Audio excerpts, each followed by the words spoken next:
This is the tale of Peter Rabbit by Beatrix Potter.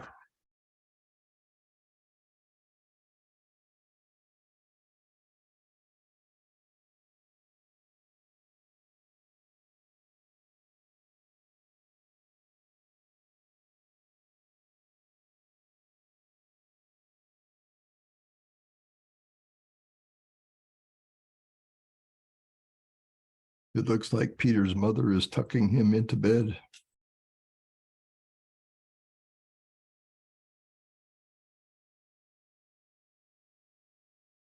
Here we are. Once upon a time, there were 4 little rabbits, and their names were Flopsy, Mopsy, Cottontail, and Peter. They lived with their mother in a sandbank underneath the root of a very big fir tree. There's Mother Rabbit. "Now, my dears," said old Mrs. Rabbit one morning, "you may go into the fields or down the lane, but don't go into Mr. McGregor's garden. Your father had an accident there. He was put in a pie by Mrs. McGregor."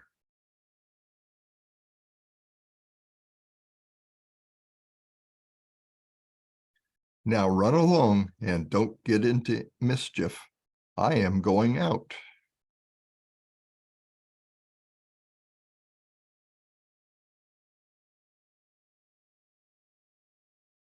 Then old Mrs. Rabbit took a basket and her umbrella and went through the wood to the baker's. She bought a loaf of brown bread and 5 currant buns. Here's her basket, and here's her umbrella.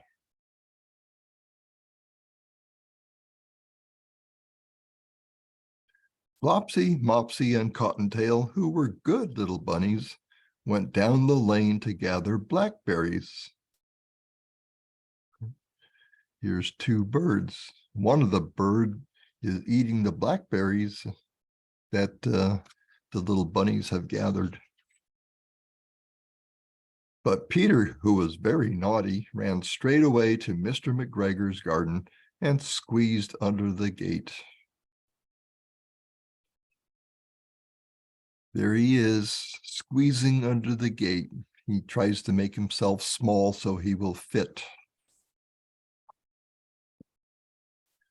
First, he ate some lettuces and some French beans, and then he ate some radishes.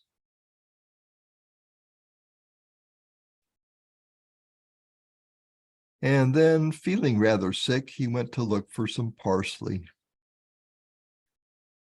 Parsley is good to eat if you have a tummy ache. But round the end of a cucumber frame, whom should he meet but Mr. McGregor?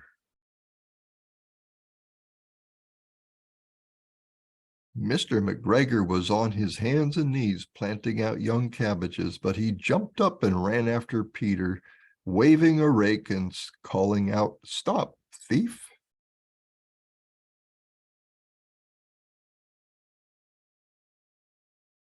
Peter was most dreadfully frightened. He rushed all over the garden, for he had forgotten the way back to the gate. He lost one of his shoes among the cabbages and the other shoe amongst the potatoes. Here's a bird looking at one of the shoes that Peter dropped.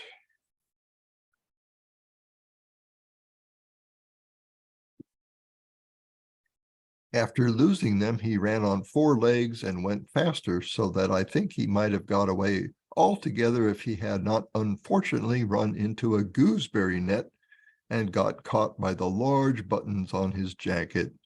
It was a blue jacket with brass buttons, quite new.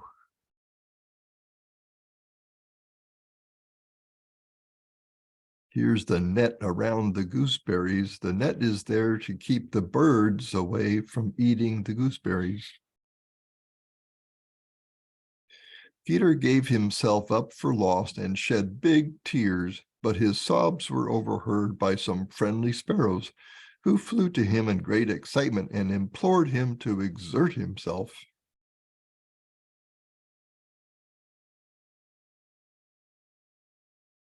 Mr. McGregor came up with a sieve, which he intended to pop upon the top of Peter, but Peter wriggled out just in time, leaving his jacket behind him.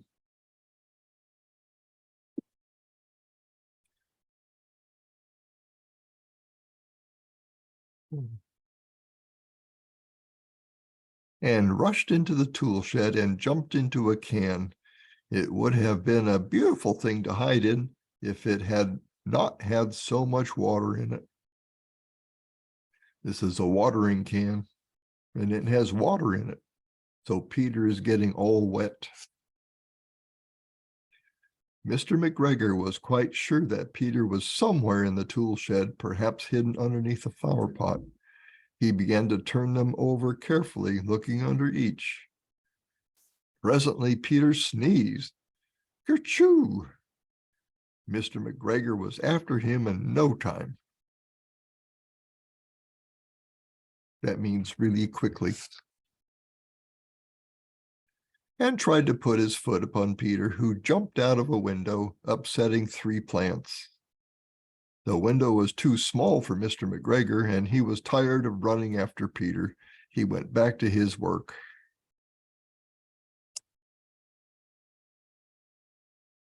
Peter sat down to rest. He was out of breath and trembling with fright, and he had not the least idea which way to go.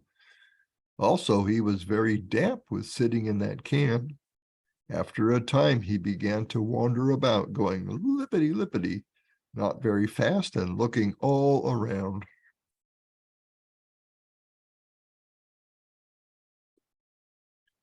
He found a door in a wall, but it was locked, and there was no room for a fat little rabbit to squeeze underneath.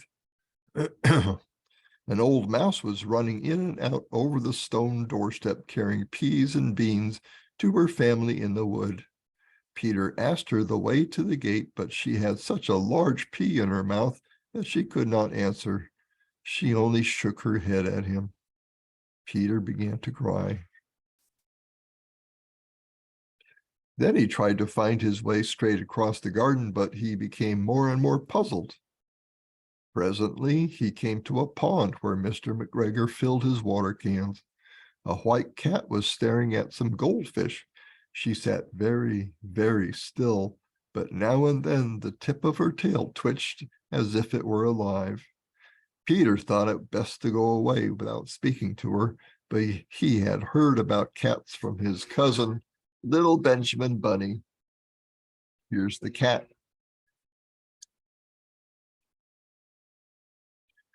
He went back towards the tool shed, but suddenly, quite close to him, he heard the noise of a hoe. Scritch, scratch, scratch, scritch. Peter scuttered underneath the bushes, but presently, as nothing happened, he came out and climbed upon a wheelbarrow and peeped over.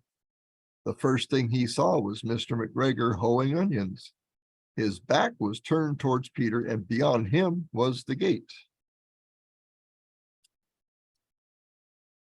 Peter got down very quietly off the wheelbarrow and started running as fast as he could go along a straight walk behind some black currant bushes. Mr. McGregor caught sight of him at the corner, but Peter did not care. He slipped underneath the gate and was safe at last in the wood outside the garden. There he is, squeezing under the gate. Mr. McGregor hung up the little jacket and the shoes for a scarecrow to frighten the blackbirds. Peter never stopped running or looked behind him till he got home to the big fir tree. He was so tired that he flopped down upon the nice soft sand on the floor of the rabbit hole and shut his eyes. His mother was busy cooking. She wondered what he had done with his clothes. It was the second little jacket and pair of shoes that Peter had lost in a fortnight. A fortnight is 2 weeks. Here she's stirring something in a pot. I am sorry to say that Peter was not very well during the evening. His mother put him to bed and made some chamomile tea, and she gave a dose of it to Peter. 1 tablespoon to be taken at bedtime.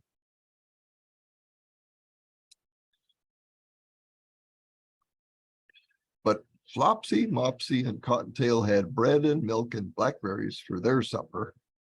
The end.